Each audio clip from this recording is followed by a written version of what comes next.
La DIAN también ha dispuesto unos beneficios fiscales para que tú los tengas en cuenta.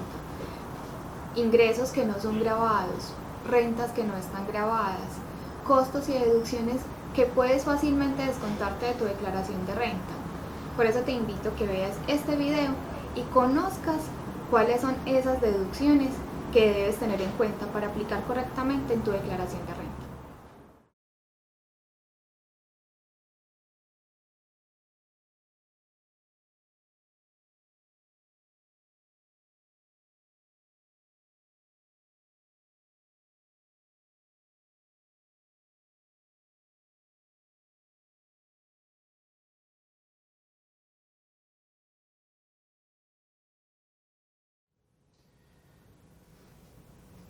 Continuemos.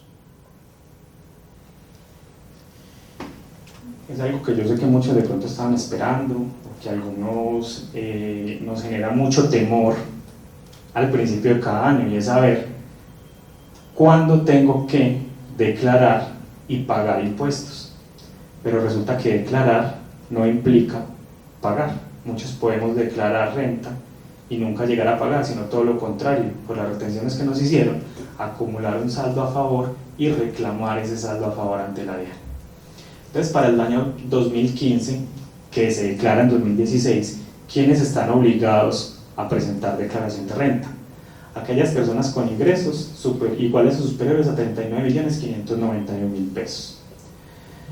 Personas que tengan un patrimonio igual o superior a 127.256.000 pesos.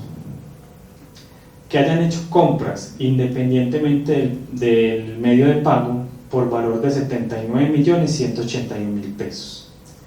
Consumos con tarjetas de crédito por 79.181.000. O que hayan recibido consignaciones por valor de 127.256.000 pesos.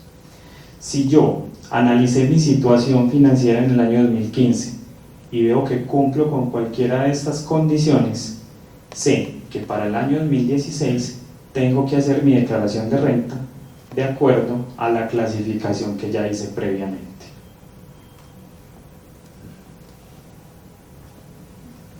Aquí entramos a un tema que le quisimos dar el nombre de planeación fiscal.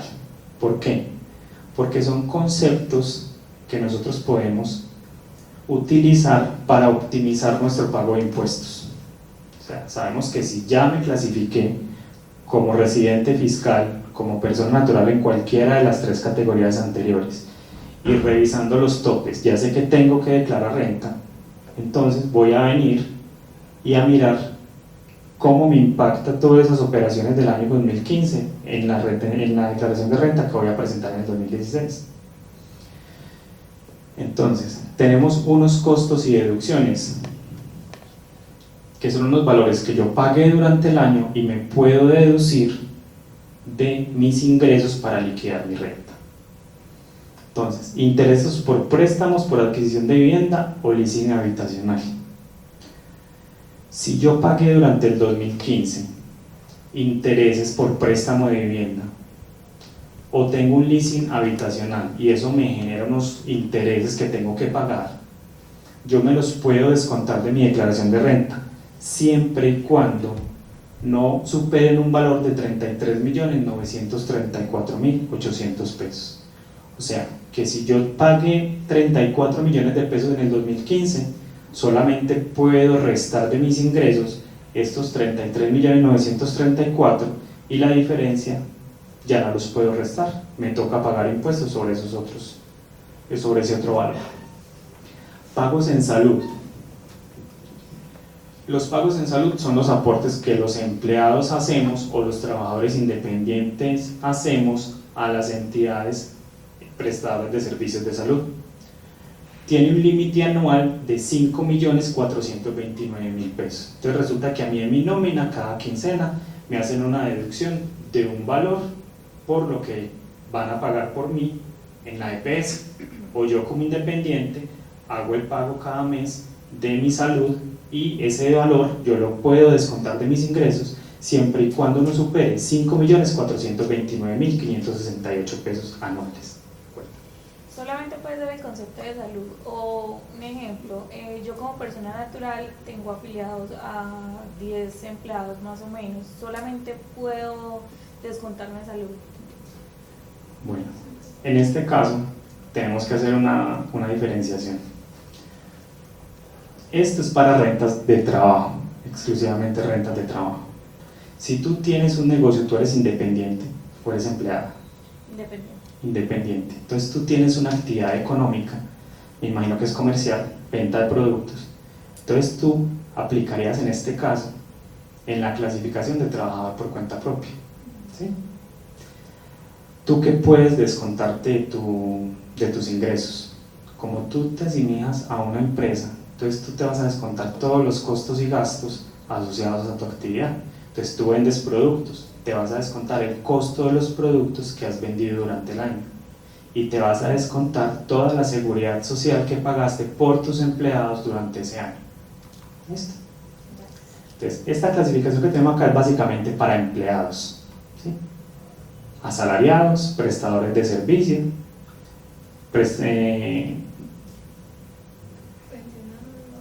personas que ejercen profesiones liberales. Entonces, estos valores por salud son los que pago yo, vía nómina por deducción o vía planilla cuando soy independiente y pago mi planilla asistida cada mes. Tenemos también pagos por medicina prepagada y pólizas de seguros de salud. La famosa prepagada o el seguro que tengo con Bancolombia o el seguro que tengo con Liberty, que me cubre accidentes de salud o eventualidades de salud que por lo general no me cubre el POSE en salud. Me los puedo descontar siempre y cuando sean protección para mí o protección para mis dependientes, hijos, padres que dependan económicamente de mí o mi cónyuge. Gravamen a los movimientos financieros. Yo creo que todos cuando vemos el extracto sufrimos por esos pesitos que nos sacan allá, que los sumamos al final del año y eso nos da un montón de plata. Resulta que de esa partecita que nos sacan en el extracto podemos deducirnos el 50%. Si yo de mi retiro durante todo el año me hicieron una deducción de 4 por 1000, por 100.000 pesos, yo en mi declaración puedo llevar como una deducción 50.000 pesos de esos 100.000 que ya pagué. Donaciones legalmente reconocidas. Como somos tan caritativos todos, entonces resulta que yo hice una donación a una fundación, a una congregación, a un partido político. Bueno, entonces yo puedo hacer esa deducción hasta el 30% de mi renta líquida. Si yo excedo, si yo hice una donación por más de ese 30%, entonces yo cojo mi renta, le calculo el 30%, y si me da más de ese 30%, únicamente me descuento lo que esté dentro del 30%. ¿Listo? Dependientes. Esto es algo que yo sé que a muchos les interesa, porque muchos que venían declarando renta en años anteriores podían deducirse los gastos por educación de sus hijos o los del propio contribuyente. Eso, a partir de la reforma tributaria, se eliminó y se reemplazó por los dependientes. ¿Qué me dice el dependiente? Que yo, por mis dependientes económicos, me puedo deducir hasta el 10% de mis ingresos brutos. Yo cojo todos mis ingresos, resulta que fueron 100 millones de pesos al año, le saco el 10%, fueron 10 millones de pesos. Si yo tengo algún dependiente, que ya vamos a mirar cuáles son, yo en mi declaración de renta llevo una deducción por dependientes económicos de 10 millones de pesos. ¿Listo? Entonces, ¿quiénes son dependientes económicos o dependientes para la norma tributaria? Mis hijos entre 18 y 23 años, que tengan una financiación de educación por mi parte. O sea, si mi hijo tiene más de 18 años y hasta 23 y yo le estoy pagando la universidad, entonces depende de mí y yo me puedo descontar ese 10% por ese hijo. También los hijos de 0 a 18 años, que por obvias razones van a depender económicamente de mí. Y los hijos mayores de 23 años, siempre que por factores físicos o psicológicos sean dependientes míos. También tenemos otras personas que son padres, cónyuges y hermanos, siempre y cuando cumplan con uno de dos requisitos que tenemos acá. Dependan económicamente de mí por un concepto que se llaman personas de menores ingresos o por ausencia de ingresos, que comprende hasta un valor de 7.352.540 pesos al año. O sea, si mi esposa se ganó 7.352.540 pesos al año o menos, se supone que puede depender económicamente de mí, porque ese valor, si lo dividimos entre 12, que son los meses del año, vamos a ver que no alcanza a ser el salario mínimo, es más o menos 370.000 pesos o un poquito más. Y también tenemos que sean dependientes por factores físicos o psicológicos. Esas son las personas que yo puedo tomar como dependientes económicos. Ese 10% de descuento es por cada dependiente. Muy buena pregunta. Entonces, si resulta que yo tengo mi hijo menor de 18 años y tengo mi esposa que por no tener ingresos o tener menores ingresos depende también económicamente de mí, yo no puedo decir que es el 10% por mi hijo y el 10% por mi hija, por mi esposa, sino que debo determinar el 10% por los dos. Con 1 o 20. Con 1 o 20 va a ser lo mismo, ¿sí? Siempre va a ser el 10% independiente si tengo 1 y tengo 20. También eso me da pie para otra cosa. Si yo tengo un hijo y mi esposa también es declarante de renta, entonces solamente uno de los dos puede obtener el beneficio por ese dependiente económico. ¿Cómo se va a dar cuenta la idea que yo me desconté ese beneficio por mi hijo y mi esposa también? Porque cuando uno presenta su declaración, por allá en un rengloncito uno tiene que poner el número de identificación del dependiente, nombres y apellidos. Entonces, si eso en una revisión se da que compararon las dos declaraciones y está el mismo dependiente, a cualquiera de los dos nos pueden desconocer esa deducción y tendríamos que incurrir en una corrección de la declaración y en una sanción por corrección. Pero si en ese matrimonio hay 2 dependientes, sí puede declarar uno cada uno. Exactamente. ¿Por qué? Porque son diferentes personas. Entonces, ¿eso qué es? Eso es un pequeño vacío que hay en la norma, donde uno puede empezar a planear de esa forma. Entonces, si hay 2 hijos, yo pongo uno y usted pone el otro. Pero hay que tener en cuenta que hay unos requisitos para que la persona dependa económicamente de mí. O sea, salud. Si mis hijos son beneficiarios en salud míos, mi esposa no puede decir que dependen económicamente de ellos. Entonces es donde yo diría, mi esposa como también obtiene ingresos, afilia a uno y yo afilio al otro, y cada uno tendría un dependiente por el cual obtener el beneficio. Esas son formas de planear un poquito la presentación de las declaraciones. Si los dos somos igual declarantes de renta, pero yo veo que a mí siempre me da un saldo a favor y yo no necesito costos ni deducciones, pero a mi esposa le va a dar un saldo a pagar, entonces yo no me voy a tomar ese beneficio, sino que voy a permitir que ella tome el beneficio, que ninguno de los dos tengamos que pagar impuestos, porque eso igual va en detrimento del patrimonio de la sociedad conyugal.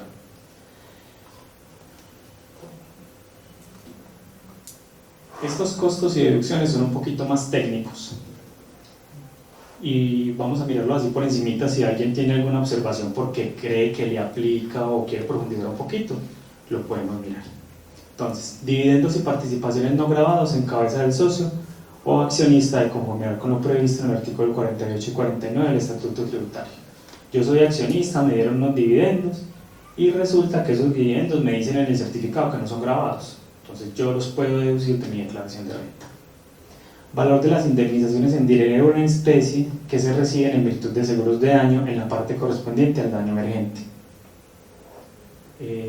Indemnizaciones que me pagan las aseguradoras prácticamente, dependiendo del tipo de siniestro.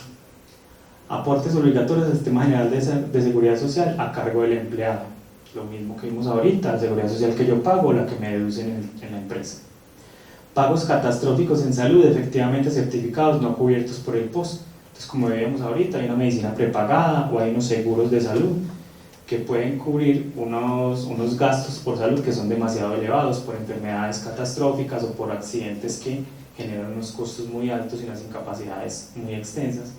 Eso me lo puedo deducir siempre y cuando no exceda el 30% de mis ingresos brutos. Cuando hablamos de ingresos brutos, hablamos de todos los ingresos que tengo, sin restarle nada. O sea, obtuve ingresos por salario, por honorarios, por unos intereses, todos esos son mis ingresos brutos. Otro sería el monto de las pérdidas sufridas en el año originadas por desastres o calamidades públicas debidamente certificados. Resulta que yo tengo en el Centro Comercial Santa Fe un local de venta de ropa. Entró alguien a hacer un disturbio, me dañó mi local, tengo unas pérdidas originadas por ese daño, entonces las voy a deducir de mi declaración de renta. Aportes obligatorios al sistema de seguridad social sobre salarios pagados a un empleado o empleada del servicio doméstico. Entonces, como sabemos, hoy las normas que protegen a los empleados de servicio doméstico son muy estrictas y yo por cada uno de ellos debo hacer unos pagos de seguridad social. Esos pagos yo me los puedo también deducir de la renta. Entonces, para que lo tengamos en cuenta, y si alguien tiene un empleado de servicio doméstico al que le pagan nomás los 30.000 pesos cuando va un día a la semana, debe tener mucho cuidado con eso. Resulta que para que sea ganancia ocasional, como lo comenté al principio, deben ser activos que yo tenga por más de 2 años. O sea, yo compré un apartamento hace 3 años, hoy lo quiero vender, entonces aplica como ganancia ocasional porque lo tengo por más de 2 años. Pero resulta que yo el apartamento lo compré el año pasado y lo quiero vender en este. Eso para la norma tributaria ya no aplica como una ganancia ocasional, sino que sería un ingreso común y corriente sobre el cual yo tengo que pagar renta. ¿Qué me dice la norma? Usted tiene un costo de los activos y es el valor por el cual usted lo declaró el año anterior. Ese costo o ese valor por el que yo lo declaré el año anterior, yo me lo puedo deducir de mi declaración de renta, pero únicamente el costo. ¿Sí? Si yo tengo declarado mi apartamento en 100 millones de pesos, pero resulta que lo vendí en 300 millones de pesos, yo en mi declaración únicamente te puedo descontar acá 100 millones de pesos. Y lo otro se debe calcular como una ganancia ocasional, que ahorita hacemos un ejemplo para que profundicemos un poquito en ese tema. Por último, indemnizaciones por seguro de vida, el exceso de salario básico de los oficiales y suboficiales de las fuerzas militares y la Policía Nacional, el seguro por muerte y la compensación por muerte de las fuerzas militares, Policía Nacional e indemnización por accidentes de trabajo o enfermedad y licencia de maternidad y gastos funerarios. ¿Qué es todo esto? Para los empleados normales son gastos funerarios y licencias por maternidad e indemnización por accidentes de trabajo o enfermedad. Y todo el resto hace referencia a las personas que hacen parte de las fuerzas militares, fuerza de policía, fuerza naval o fuerza aérea. Cualquier exceso que ellos tengan en su salario o cualquier reconocimiento por algún accidente o algo es deducible para ellos de su declaración de renta. Lo que vimos anteriormente eran costos y deducciones. Para las personas naturales, las deducciones que hay en la declaración de renta se conforman de 3 maneras: costos y deducciones, rentas exentas e ingresos no gravados. ¿Qué son las rentas exentas? Son ingresos que, aun siendo ingresos fiscales, no están sujetos al impuesto de renta. Y los ingresos no gravados son ingresos que el Estado reconoce como no constitutivos de renta ni ganancia ocasional porque nace de actividades que no están sujetas al impuesto. Vamos a ampliar un poquito cuáles son esas rentas exentas.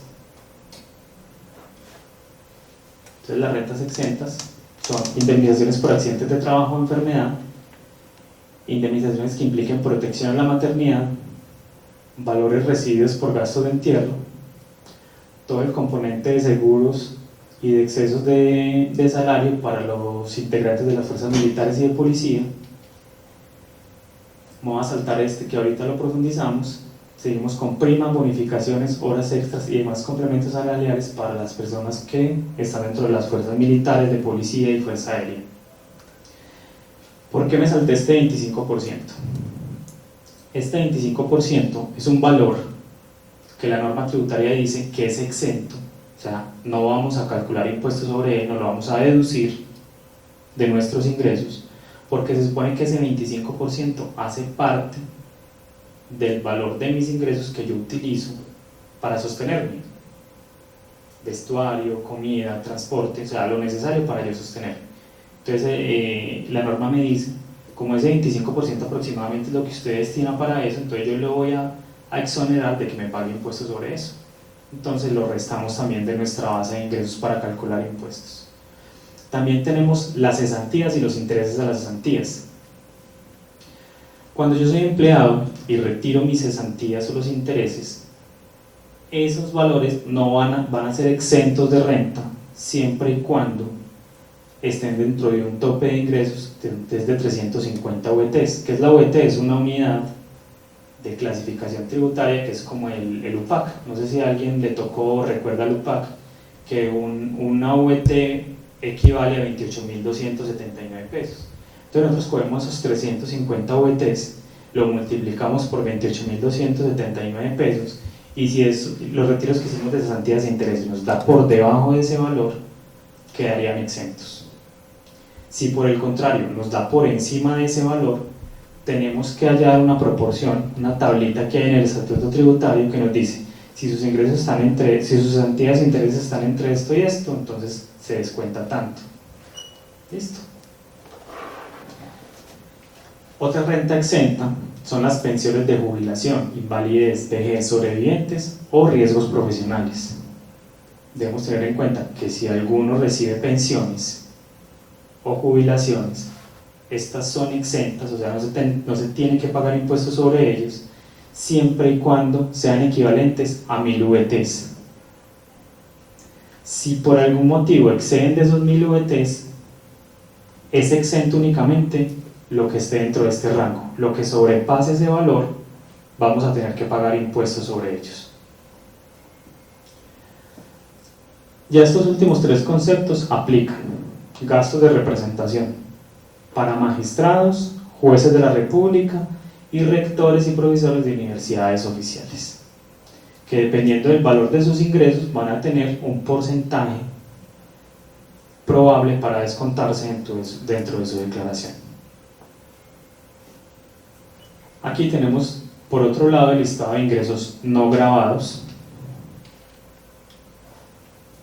Estos aplican tanto para personas naturales como para personas jurídicas. Entonces miramos los que más o menos se clasifican para nosotros, que serían complemento inflacionario, acá número 39, componente inflacionario de rendimientos financieros que distribuyen los fondos de inversión, mutuos de inversión y de valores.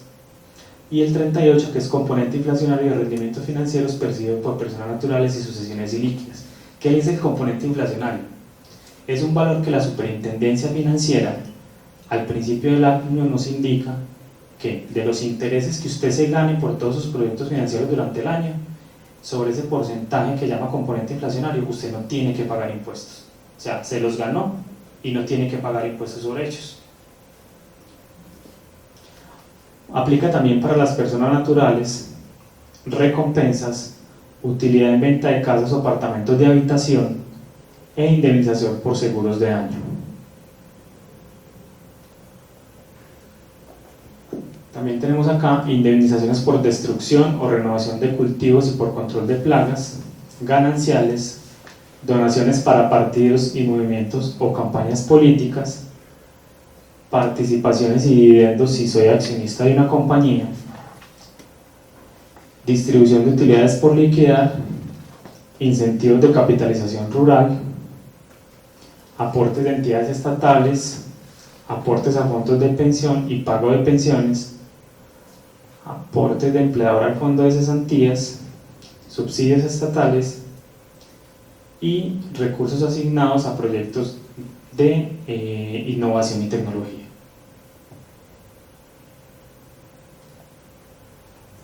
Sobre todo este tema de rentas exentas, ingresos no gravados y costos y deducciones, dar una explicación más amplia sería muy complejo porque depende mucho de la situación individual que presente cada uno de acuerdo a sus transacciones durante el año, porque yo no puedo decir que los mismos componentes que voy a utilizar para declarar la renta del señor van a ser los mismos para declarar tu renta, para calcular tu renta durante el año 2015.